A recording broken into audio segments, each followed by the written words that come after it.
안녕하십니까. 국회의장 직속 국회 국민통합위원회 정치분과위원장 유인태입니다. 여러 가지로 바쁜 취재 일정에도 불구하고 이렇게 회견에 응해 주신 것에 대해 감사드립니다. 저는 오늘 국민통합위원회 정치분과 활동을 마무리하기에 앞서 지난 7개월간 이루어진 정치분과의 논의 결과를 국민들께 설명드리고 국민 통합을 위해 시급히 결단해야 할 과제를 국회에 촉구하고자 이 자리에 섰습니다. 지금 우리 사회의 균열과 갈등은 날이 갈수록 깊어지고 있습니다. 그간 갈등의 원인이 되어왔던 지역과 이념의 문제에 더하여 세대, 일자리, 젠더와 같은 새로운 갈등은 서로가 서로를 인정하지 않는 대립으로 이어지며 사회 통합을 더욱 어렵게 하고 있습니다.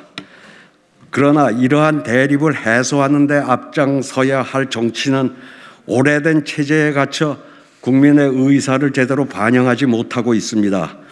한 표라도 더 얻은 사람을 당선시키는 선거제도는 양분된 사회에서 국민의 절반을 승자로, 절반을 패자로 만들어 승자 독식의 체제를 심화시키고 있습니다.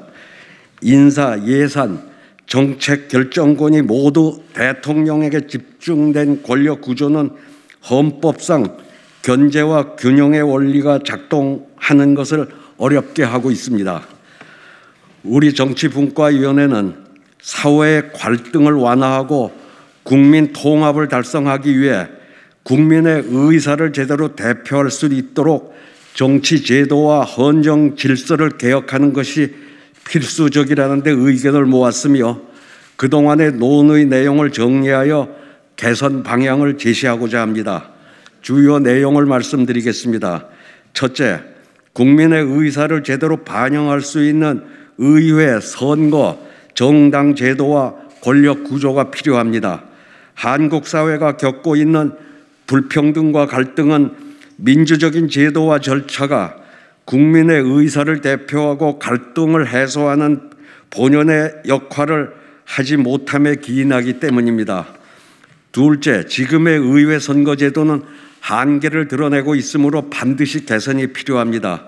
선거구당 한 사람만을 당선인으로 결정하는 현행 소선거구제는 득표율과 의석수를 괴리시키고 양당 체제를 공고화하여 대화와 타협, 통합의 정치를 어렵게 하고 있습니다.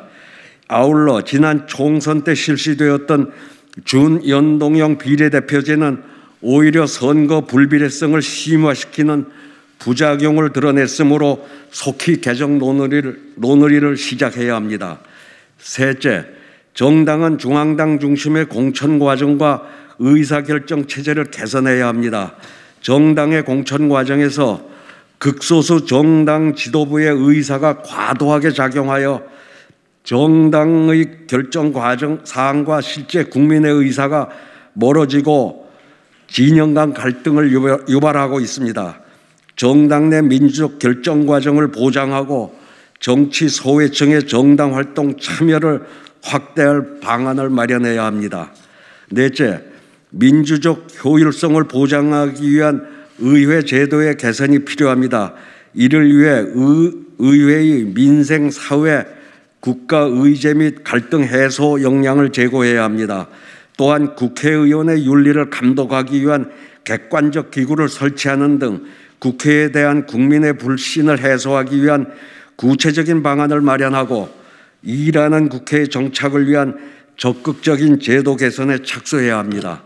다섯째, 제왕적 대통령제의 폐단을 감안하여 권력구조 개편과 제도 개선을 추진해야 합니다. 대통령에게 과도하게 집중된 권력구조를 실질적인 견제와 균형이 가능하도록 개편할 필요가 있습니다. 지금까지 말씀드린 논의 내용을 바탕으로 국민통합위원회 정치분과는 여야 국회의원에게 다음과 같이 촉구합니다.